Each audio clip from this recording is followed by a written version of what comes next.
Welcome to the Wonder Woman Club podcast.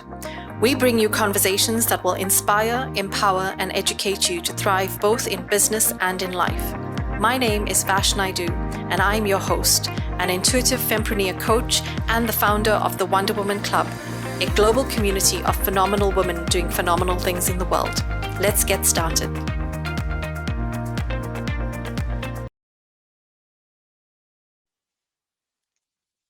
Welcome everyone to the Wonder Woman podcast, and today we have María Mollinar, who is joining us, who is just a phenomenal woman that I met on Clubhouse, and she has blown me away with her story and with what she's doing in the world.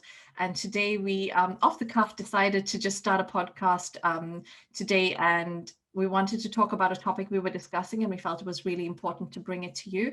So María, tell us a little bit more about yourself. Hi, Vash. Thank you. I'm honored. So I have been a full-time parent for the past 7 years. I started coding when I was 30, and I already had my first child. And I've been coding in and out, weaving it into parenting for the past 6.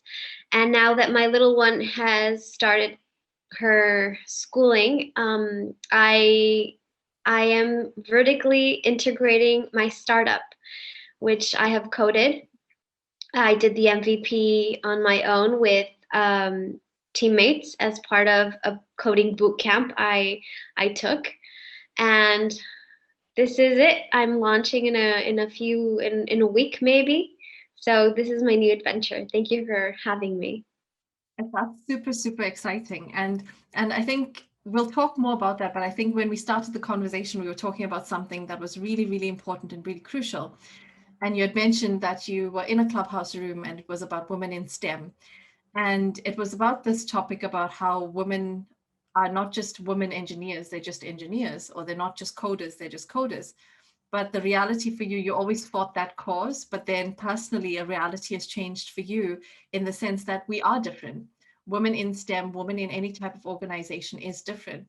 So can you share what you shared with me earlier? Yes. So yes, I was in this room, Women in STEM, and yeah, I was firmly camped in the side of, we don't need special treatment. Let's not call us women engineers, women doctors. We're just engineers. And I still believe that. Like, we don't change. You're not a different doctor. Well, you see, yes, you are. We are a different doctor, but we don't need the title. We don't need the women doctor, women engineer. And while I still believe that we don't need the title, yesterday was a reminder. I had a health issue because of our reproductive systems, which are very complicated. And I was it was a huge reminder of how it impacts our lives, whether we want to or not. We're just biologically different, and we are biologically more complicated. And we come, I don't want to say problems, but we come with I don't know, health issues that men don't have to deal with, like just periods. And I come from a very privileged situation where I'm in a developed country and I have everything I need every month. But there are girls that drop out of school because they start bleeding and they can't go anymore. They're either shamed or they don't have sanitary pads, and women in STEM. Well, these are girls that can't even get an education because they have a period. This shouldn't hinder their entire future, right? And even I live in France. Even living in France, again, yesterday was a huge reminder. I thought I was going to go to a doctor's appointment, take 2 hours out of the day. It ended up being more complicated, and I had to go to 2 doctors, and it took up 5 hours, 6 hours of my day without kids, and then I had to go get my kids. So I was basically out for the entire day dealing with something related to me being a woman. And so yesterday, this room and this health complication, it just brought what I used to think was such a reality of we don't need any special treatment, we just need the same um, opportunities. That's not true. We sometimes do need we do have special requirements. And sometimes, some women are really affected by their periods. Some women aren't. Like, congrats, you're amazing. I usually don't have problems during mine, but some women have migraines, some women have stomach issues, and it affects it and it impacts you. And men don't have to deal with that. We breastfeed, we get pregnant, we miscarry, we go into work postpartum, their body's still broken. And so we do need a place to pump, and we might need a place to lay down. And today, I don't know of many offices that, cater to any of those needs. So, yeah, it brought this reality, I guess, this biological reality to just, it brought it up for me. And I had always been sort of like, oh no, we don't need anything. We're fine. We just need same opportunities. But you know what? I think we do need to bring at least a conversation, and definitely acknowledge that we are biologically different, and that's great. But we do have biological needs that sometimes do have to be addressed. And maybe sometimes you won't be able to go to the meeting. But so, yeah, let's have a conversation about that. I think, like that's so important, not just for women in business, but for young girls as well. Because, like you said, when you're in school, a lot of the young girls in underdeveloped countries have the shame around getting their periods. And then it kind of develops as we get older. Like we've got to, like we don't say it's a period. We say, oh, Aunt Flo's in town, or we say something else, right? I'm surfing the crimson wave, and like you say that to your pals because that's the way you'd say it, but it's like, I'm on my period. Like it feels so awkward to even say that. And I think that's the challenge. And like you said, women go through so much because it is about the whole birthing process, the cycle after birth as well, because it's not just that you fall pregnant, your body changes as you grow this human inside of you. And then after that process, your body also goes through a dramatic change. And the postpartum is something that I think is such a huge aspect in so many women that is, spoken about more and more now, but we still need to shed that light. And I think, for me, when I think of this now and I listen to you, it's like we as women have to be the voices in all these organizations now, right? We have to speak up, we have to say these things, and we have to bring it to the attention of men. And I guess the other challenge then gets is like, and this is a conversation, we're trying to figure this out and share insight here, is how do we as women bring that conversation to the workplace, to men? But what happens when it's not being received? When it's not being listened to, when it's not being received, and when nothing's changing? How then do women cope with that? What do you think about that? Well, I am not in the best place to comment on that because I've been full-time parenting for the past 7 years. I can just imagine the eye rolls. I mean, I can see them, when you're like bringing these type of topics up, because most grown men have a hard time acknowledging that we bleed every month. It's just so just having a conversation about that, I think, would be interesting and definitely needed. It has to be normalized. Um, I mean, there are still countries that have a tampon tax. Do you know about that? Yes. That we should, I mean, I'm not going to say they should be free because I understand that they are a business, but they shouldn't be taxed. At the very minimum, they shouldn't be taxed. So one thing we could definitely start doing is start writing letters to our Congress people and say, hey, get rid of this tax. It's ridiculous. And it is hurting women. And it is hurting girls, and it is hurting women to continue with their lives and to to be able to get a job or continue with their education without having to worry about it, because they're expensive. When they are expensive, and there are a lot of girls and women who can't afford it, and there are more options out there, which is great, but I think they shouldn't be taxed. That's just a reality. Back to the workplace, I don't know. I think you'd be better suited to answer that, because you worked a high-powered job. What do you think? So I think I love what you said about that, because yes, I think it's going to the change makers. And that's the thing, like we can go into organizations, and I think that's where the challenge is. It's like we are standing for the change we want to see, right? Like Gandhi says, be the change you wish to see in the world. And I think that's where we've got to raise our voices and speak about it. But I think the manner in which we do it also has to be important, because a woman screaming about something is a woman screaming about something, but a woman voicing something and getting something heard and making change is very different.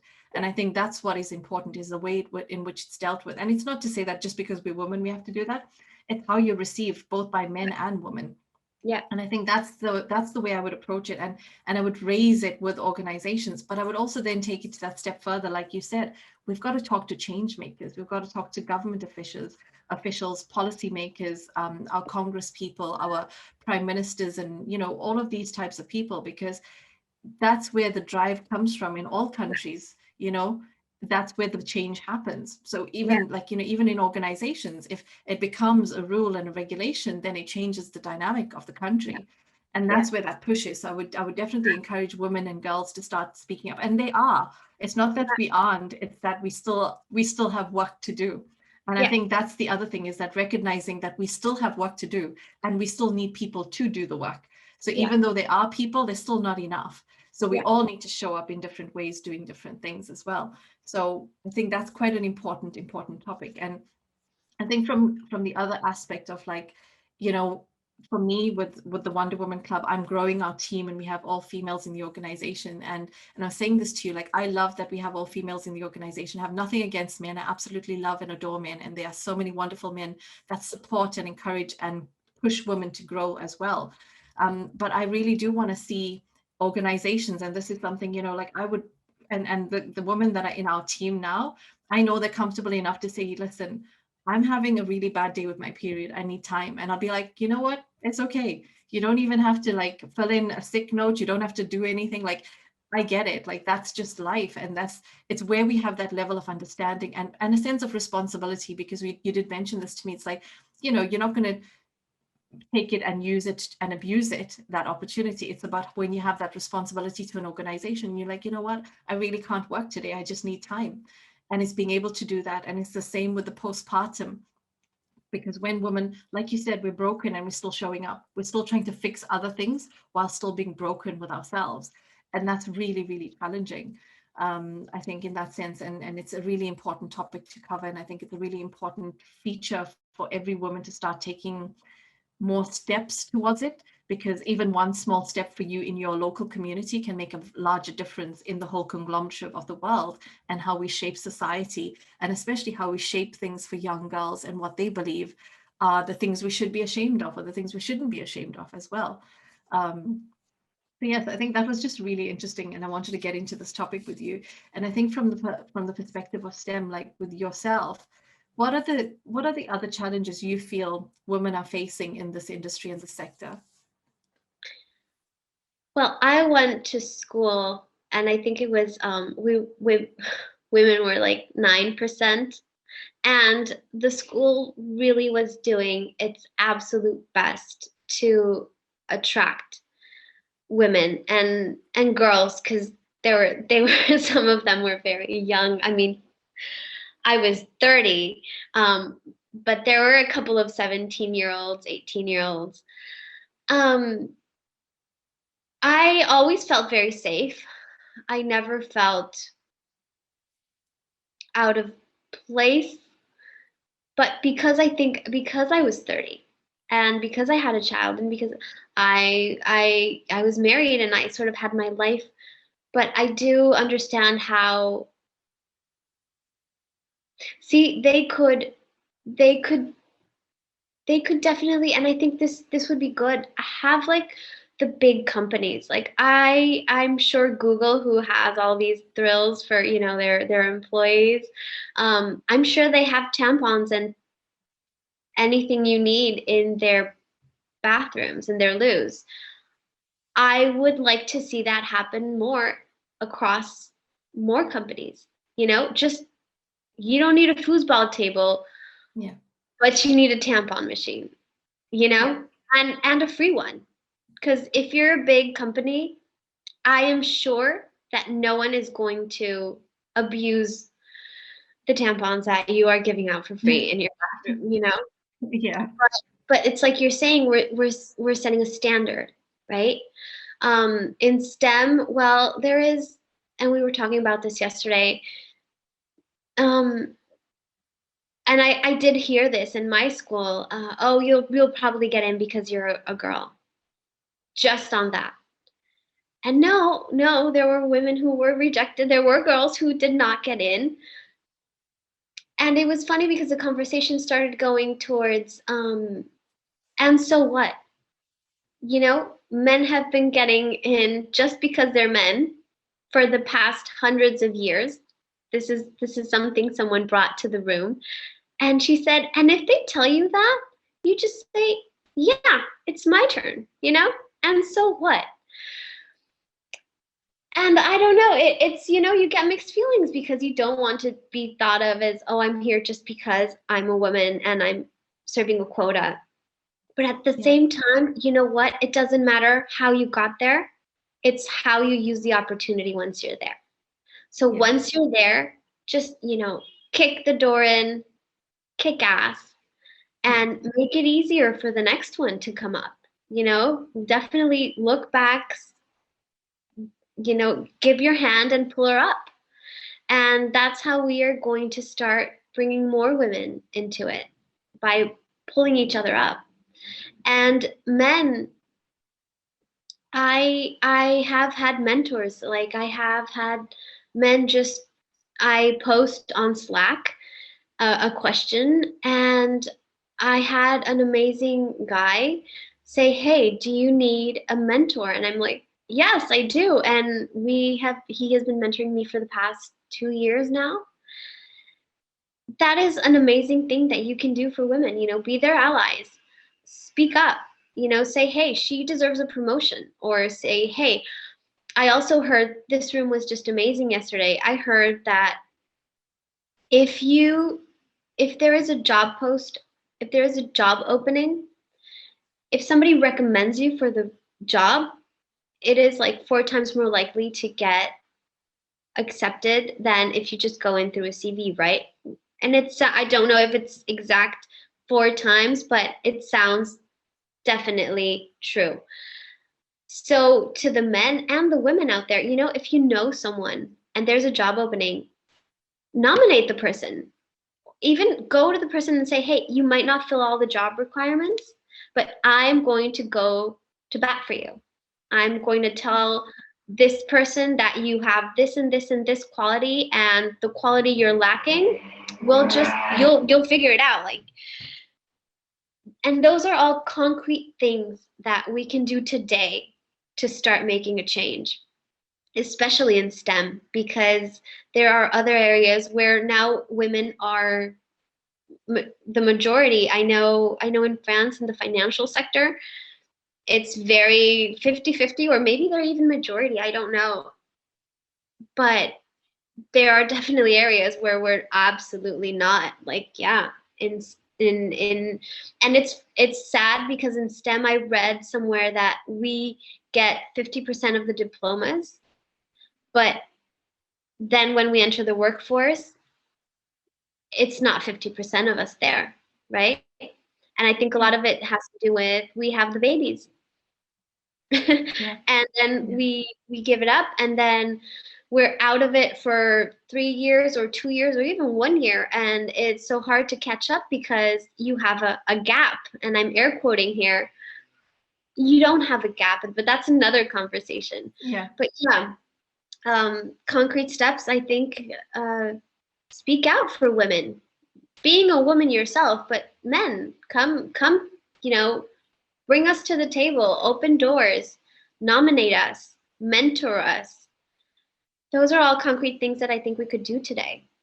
Yeah, I absolutely, absolutely agree. And I think that's, you hit on so many things there, but it's that whole thing of when women have the babies, and then it's the mom guilt as well. When you want to work, and it's like, do you leave your kids with somebody else to be taken care of, and you want to work, and then it's dealing with the mom guilt as well, because then you're attacked by other moms. That's the worst thing. You're attacked by other women that are like, well, aren't you spending time with your kids? Is your work more important than you? And I think that's also another challenge. And it's this whole piece of, what do we believe about ourselves? Like how much, like, and it's, are we letting other people's ideologies about us and our lives run our lives? Or are we changing the way we feel about ourselves and standing in our own self-worth and our own self-power to say, yes, I work and I do this, but I'm also doing this for my kids, but I'm also doing it for me. And that's okay. Like that is okay to do it for you as well, because you also, before you are a mother, before you become a wife, before you become any of those things, you're a woman. And as a woman, you also get to fulfill your dreams. You also get to live a life that you want. And so much so, like, and all the things you said that men can do to support. And I know there are wonderful men out there doing this, but men that aren't, start. You can never go wrong doing these things, because It's never women, too late. it's never too late, absolutely. And I think it's that whole thing of, even when you're in a meeting and there's a woman at the table, or she's not even at the table, she's just in the room, like you said, make space for her at the table, but also make sure she's heard. Ask her to speak up, because sometimes Yeah. women don't. And it's a weird, horrible thing, but it's sometimes because of our genetic makeup, we also wait for permission. So sometimes you might need to just give her a little bit of courage to show her you believe in her. And it's not just men, it's other women too. Do this. If there's a woman in the room and you haven't heard her speak, ask her for her opinion, ask her for her thoughts. She might need that little bit of confidence or a little bit of validation that she actually has something to say, but she just needs the courage to do it. So do that as well. I think, those are beautiful small moments that we can change dynamics massively. And you know what? When women get cut off, because we do very frequently, Yes. call it out. Say, Yes. hey, George, I think Vash wasn't done. Yes. You know, It in a happens so often, right? yeah. Just say, hey, Vash, were you finished? I don't think you were. That is a Yeah. major thing that you can do. And it's so little and Yeah. it's so common. It's every Yeah. day. And you talked about parenting, I think, and parental leave, but it should be parental leave. Because here's the thing, when it's just the moms getting maternity leave, the dads, they don't even get to participate in actively raising their kids. They're not Yes. helping the mother out because it's their kids. They should be able to actively participate equally. And it goes two ways, right? It goes to the dad's rights to be able to participate in the parenting responsibilities, but this also impacts the women, because if you're a dad and you get to leave at before, I don't know, just before, so you can take responsibility of your children, that means that your wife may be able to stay later, so she's not taking the hit in her career. Yeah. And so if they both have parental rights, they don't have to sacrifice choosing their kids or their careers. I mean, you have to choose, because you can only be a full-time parent or a full-time career person, because it's right in their title, full-time. Yeah. Or you can be a part-time parent or a part-time professional. But you have to choose. So somebody's going to have to raise the kids, right? But if they both get parental leave, then I think that definitely takes the stress and the guilt and the complexity. At least it takes it all. It's not 100% on the woman. So it's going to be easier for her to continue on her promotion path. It's going to be easier for her to get back into the career path. if she wants to. It shouldn't negatively impact her. And if we start giving men parental leave as well, then maternity leave is going to stop being so penalized, because it's just going to start being a normal thing. People have kids, and kids have needs. Yeah. Because they're tiny, helpless babies. So the more rights parents have, the better it's going to be for women. Yeah. And men. But yeah, if Absolutely. dad can go home early, then the mom can stay at work late. Yeah. You know? I think it's and that's the thing. It is that partnership, right? And it's figuring out how to do it together, because that's that's the ideal scenario, obviously. And if you are a single mom, then it's harder, or a single parent, a single dad as well, because there's many of the single dads out there struggling as well. And I think that's where that challenge becomes, because that's the responsibility. They're helpless beings. Without you, they will not survive. So that's the sacrifice of a parent, and that's the sad truth of what parenting is. It's a lot of sacrifice. Yeah, you're absolutely right, and I think that's just it. Like there needs to be so much more changes, and we have to bring it to the forefront. And I don't know whether the pandemic has changed this in some way, because we're also we're also connected, even though we're disconnected from seeing each other physically, but we're so connected in the online space. It's probably, a lot of parents are working from home. They get to maybe go out for a walk with their kids during the day, and then they come back and they work and they do all these different things. And maybe companies have started to recognize the balance in working from home and working from an office, and giving people more flexibility to still have a life and then work, rather than trying to figure out the work-life balance. It's to have a life first and work filled into your life, rather than the other way around, because it's challenging enough on its own. Yeah, and I definitely think that that the pandemic has brought the invisible labor into the forefront, which before it was just, some fringe sort of, but now the invisible labor is, everyone is sort of talking about it, because everyone is dealing with it in one way or another. And, people are realizing, hey, I'm doing a lot more of the invisible labor than you are, or, I'm doing all of it. Also, I think the pandemic, it made us do things. If you had told anybody in the entire world that we were going to stop international traffic, tourists, like we were going to ground the planes, close the borders, close restaurants, just shut down the world, every single person would have told you, you're insane, it's impossible, the world will implode, the economy will collapse. Like that, it's just, we can't do it. Yeah. And we did. So you know what? I think it just proves a point that if we need to, we do things. Yeah. So if we were able to do such a radical, seismic shift, I think we can do much better for women equality, and parental rights. Like the scale of what has happened to the scale of what is needed is so minute, Yeah. I love that analogy that you've given us, because it's true. It really is. And I think that's the forever argument. If we could do this during a pandemic, I'm sure we could provide a tampon machine. I am sure we can give parental leave, Yeah. So true, though.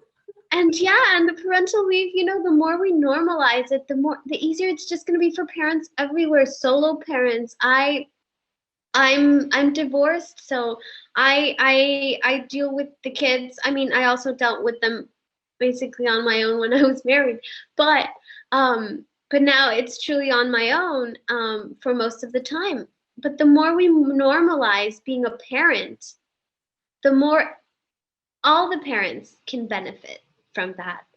And it just raises us all up, because we need more active parents to create kinder, more empathetic future citizens. which is the ultimate goal of parenting, I think, which is why Yeah. I decided to take 7 years to raise my tiny humans, because I had the immense privilege of choosing, because it is a privilege most people don't get. And I had the immense privilege of choosing, and I chose this, and I love it. And now that I'm going back into the workforce, well, not the workforce, but now that I'm launching a business, I am going to add my 7-year parenting into my LinkedIn profile. I'm going to, I don't know, like in a sort of witty tongue in cheek, say I'm CEO of Momco, and I have been, multitasking, negotiating, raising trilingual kids, which takes a lot of discipline. So I'm going to add those skills to my experience. And I think that is another conversation we need to have, because it's not a 7-year gap in my work experience. Yeah. It has given me skills It is. It that is are so, exponential. I think it's exponential personal growth. Becoming a parent is like a car, when they do the speeds like 0 to 60. I think it's like 0 to 120. Because yeah, when you're pregnant, it's all happy, happy. And then when the baby's born, it's like, oh shit. Like what do I do with this being? Like every moment is questioned. And yeah, every moment you're challenged in such a different way. So I look up to parents. I absolutely do. And I think it's just that, like you said, that gap is ridiculous to call it a gap, because yeah, something massive has happened in someone's life. And they've gone through so many different like phases of themselves, and also learning so much about the world through a kid's eye, through the vision of what a kid needs, that that's you don't like you can go to master classes and stuff like that, but until you're in that position, you will yeah. never know your own capabilities, your own strengths, and your own breaking points as well, Oh, yeah. because it is so hard. Yeah, the resilience is just astounding. Yeah. So I'm working that into my LinkedIn profile. I think And I think every mother, every father should do that, because I think it's just, I can't believe we don't. Like it's that kind of thing. Like why don't we do that? but see, every time I say it, I get a lot of really? Like really? Nobody's gonna take you seriously. Here's the thing, I don't want to be taken, I do want to be taken seriously, but I'm not looking for a job right now. I'm trying to launch a business. So I will take the hit. And again, I'm using air quotes. I'll take the hit. I'll be mocked and laughed, and I don't care. But I think this should be normalized as well.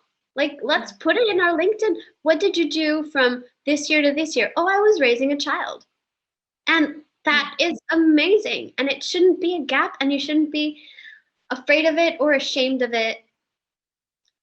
Parenting is amazing, and it's hard, and it does give you a lot of skills that are very valuable when you do return to work. Yeah. So yes. um, yeah. Well, you have been a phenomenal guest, and it was so off the cuff, and I love it, because I knew this was going to be such a powerful conversation. And I just want to thank you so much for doing this with me and bearing with me while we just like rearranged our whole our the whole desk, and got our earpods and everything else within like 2 minutes to get this going. So I appreciate you. I thank you. And we will have you back again to talk more, because I think it's just amazing conversations that we can have. So thank you so much for joining us on the Wonder Woman Club podcast. And we will post up more links and information where people can contact you and find you. And we'll be checking out that LinkedIn profile of yours. Thank you, Vash. Thank you so much. Yeah, definitely.